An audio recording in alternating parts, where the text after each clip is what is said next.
Hello and welcome back to We Talk Talent, our highly popular interview series where we uncover stories, strategies, and solutions driving the future of talent, HR innovations, and leadership.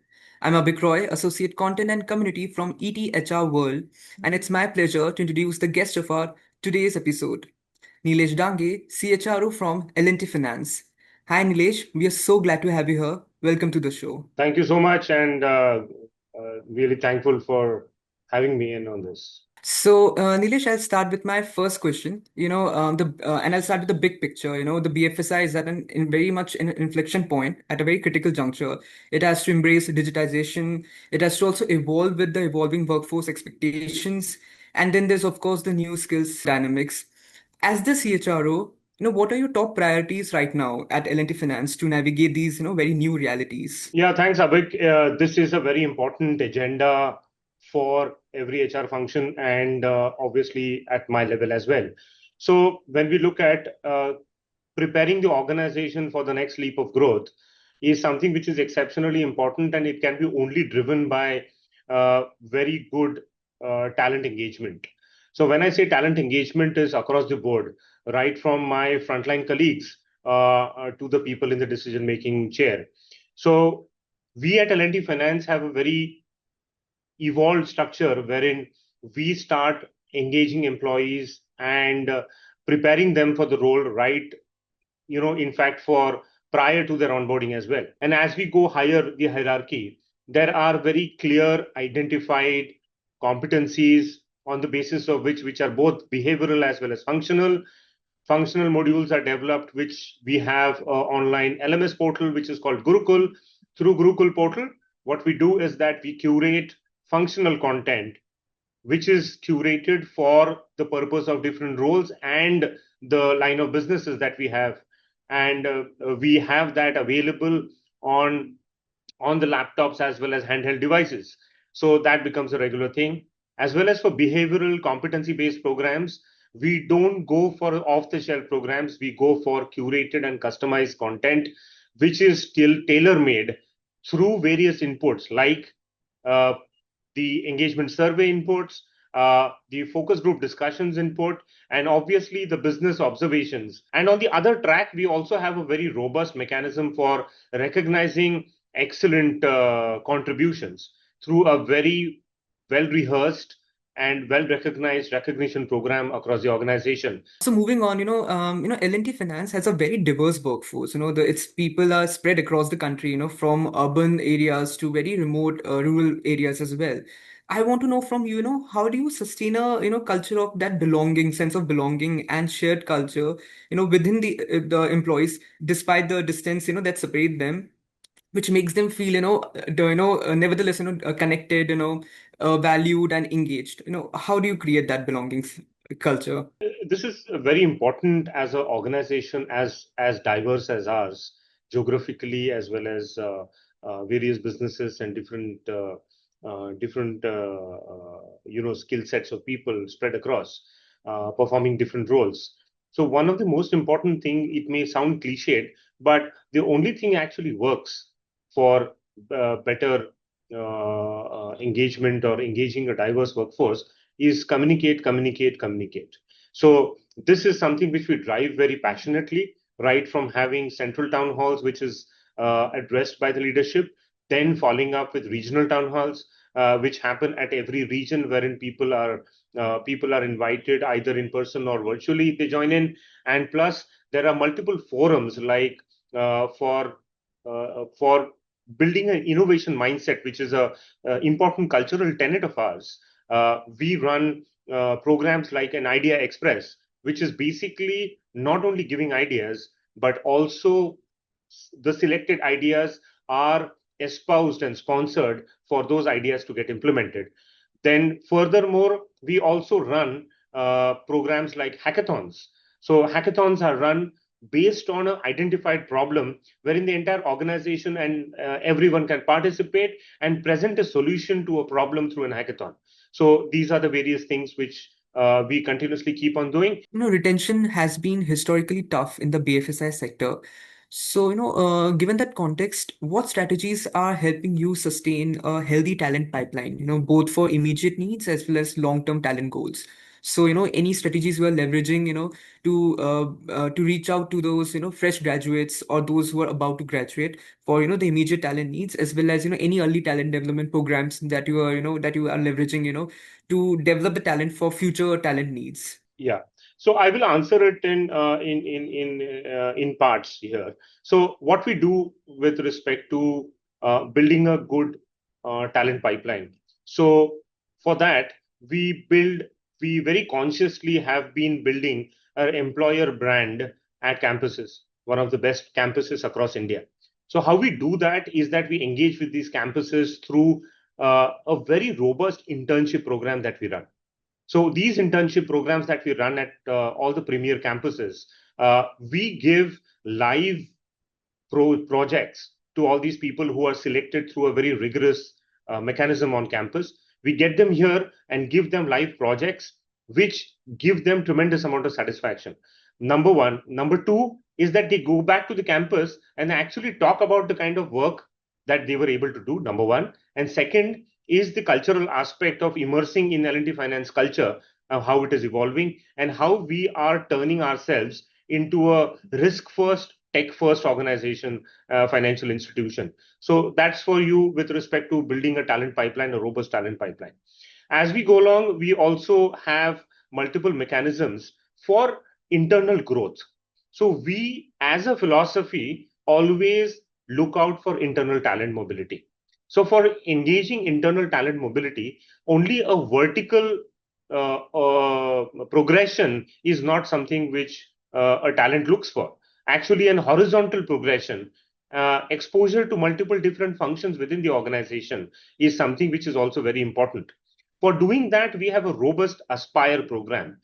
Now, this Aspire program is essentially for identifying better performing individuals and putting them through an assessment and identifying and creating Aspire pool. This Aspire pool are those people who have qualified for a higher role and a larger responsibility. Either it is vertically in the same business, or they can move and transfer and get a exposure to some other functions as well. So it's a very robust Aspire program through which we run it. There is an Ascend program, especially for the non-frontline and middle level management program, which we have, wherein also we very consciously run this program for people to get opportunities to work in different functions on the basis of their hunger appetite, as we say. Thank you for that, Nilesh. So, building on that, these days, there's one distinct workforce trend that's being, seen, especially among the Gen Zs, that they are no longer prioritizing, long job tenure, the stability that comes from it. They rather want, quick growth. They want varied experiences, purpose in their work. So, given that, it has become an imperative for organizations to develop a culture, where they get all these things internally so that they don't look out. So at L&T Finance, how are you creating that culture, where there's this, continuous learning, there's that culture that retains this, talent, how you are designing that? Great question. And actually, one thing is extremely important for every organization is that you may set humongous, very ambitious business targets. But the fact of the matter is that any organization's business targets and business growth is is solely dependent on what is the culture the organization is displaying and what it is driving.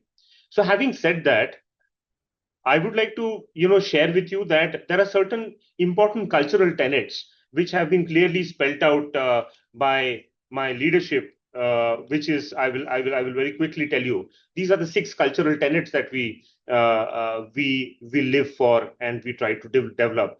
The first cultural tenet is credit culture. That means we would want to strive through either use of technology or very robust processes to get the right kind of customers onboarded, right? Second is the collaboration culture.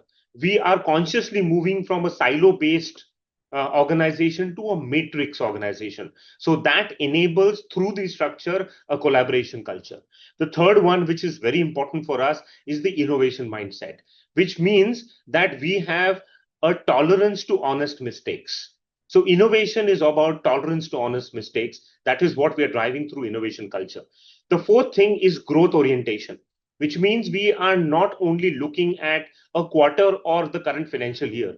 We have a long range planning exercise wherein we gaze into the future about 3 to 5 years and plan for it, ideate, create growth opportunities, and then try to work upon these are the pathways through which our organization has to grow. So that is the growth mindset. This is the fourth cultural tenet. The fifth cultural tenet, which is called the tech mindset. We would like to establish ourselves as I said, we want to be a risk first, a tech first, digitally enabled organization, which is a preferential financial institution. So the tech mindset is nothing but evolving a tech DNA through technologies like AI, wherein we are very progressively and aggressively taking over the AI democratization within the organization, right? So by doing that, we are trying to build a tech mindset. And last and the most important tenet, which we are completely committed as an organization and as a leadership team, is to have a learning and a caring organization, right? So learning is extremely important because if that stops, obviously the organization will stop evolving. So through this tenets, this six cultural tenets is what as an organization, as L&T Finance, that becomes a bedrock for this. And double clicking on that, this may be at an organization level, but for HR specifically, if you ask me, we have double clicked and then identified 5 pillars which we in the HR function we would like to drive for, which are completely aligned to what I talked about, the cultural tenets. Which are those 5 pillars? The first pillar is we should hire right, right? Get the right kind of people who are aligned with our vision, our values, and the competencies that we require. So hire right is the first pillar. Second is challenge right. Give them challenging assignments, make them, ideate, come out with innovations, and recognize them and give them that lateral growth. Third one is support right. That means keep on continuously listening to them through listening mechanisms like annual engagement surveys, FGDs, and pulse surveys, which we continuously keep on doing. So keep on listening them to support them and to see that how we can elevate their experience. The fourth pillar is nurture right. That means give them a platform for continuous learning, either digitally or classroom, or giving them better experiences, exposures, and best in class learning opportunities which the organization can give, which is nurturing the talent, nurturing the professional spirit of every individual. And lastly, but most importantly, is reward right, right? So a performance driven culture is that we are very much committed to and bring in a predictability in the compensation, predictability in the reward programs, so that people understand that if performance is the key criteria, how and when and in what manner I will get rewarded is that is what we say having reward right. So these are the 5 pillars. So I've talked about the organizational cultural tenets and double clicking that. What are the 5 pillars of HR and how are we driving it? Yeah, and Nilesh, I must admit, your response was a masterclass on how culture should be designed. Thank you for sharing that. A So, pleasure. great. So, moving on to my last question, and it's on no surprise on AI. So, AI is really changing how, HR works today and how business views HR today. So, I'll, dive into that. Where is L&T Finance in this journey of, adopting HR tech? And in any ways you're leveraging AI already in HR, and showing some tangible impact. Surely, it's the buzzword, and I would very confidently say that we are very much invested in this journey for us as an organization. And I would answer this in this question. My response would be through a mechanism which I've evolved, which is called as a 3A mechanism for tech in adoption. If I have to say, what are the 3 A's? The first A is awareness.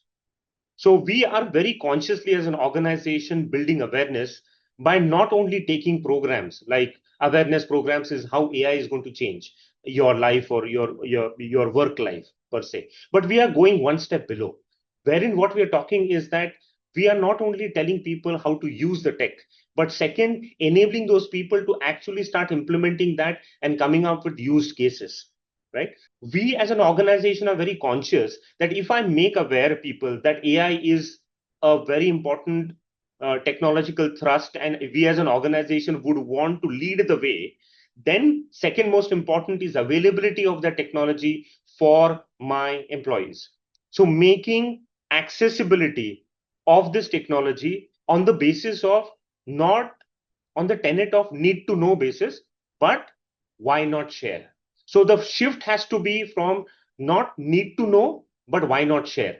So this fundamental shift has happened within the organization, wherein we have democratized the usability or availability of the technology, which is not a privilege for a select few group of people, but my employees at large. So second A is availability, and the third A is appreciation. So we have built programs like AI Showcase. So what does AI Showcase talk about? So AI Showcase is a program wherein we tell people that by using AI, how have you improved effectiveness and efficacy in your day-to-day working? People are called upon to present used cases in their sphere of work, to come and present in an AI showcase event, wherein people come and present the usage of AI in their work. And I'm delighted to share that the kind of enthusiasm which has been exhibited and the kind of use cases that we have seen by our own employees coming and sharing, this is how we have used the AI technology, AI tech for their part of it, which is there. And we have recognized these people, these showcases through this event. We are also running a campaign called as AI democratization campaign, which is not only teaching people about how to use AI, but also to run programs to which will feed into the AI showcase. And third important thing that we have also launched is an AIDI Express. It's called as Idea Express, but AIDI Express, concentrating on AI. So bring out an idea, how you can use the tech in this context as we are discussing AI, is to how do you use AI in what are the new ideas that you can bring in, showcase that. There is a competition amongst people. We select the top three and recognize them and give them a platform to present. And then thereafter, the best three are given the sponsorship of the organization to actually go and implement. So through this triple A framework, which I have evolved, takes us through the technological adoption, and in whatever case it can apply to each one of the things. And we are living the this particular journey ourselves as an organization. Again, a wonderful response. Thank you, Nilesh. So, we have reached the end of the interview. Thank you so much for joining We Talk Talent. I think this conversation was full of key takeaways for me and I'm sure for the viewers. So, thank you for joining us.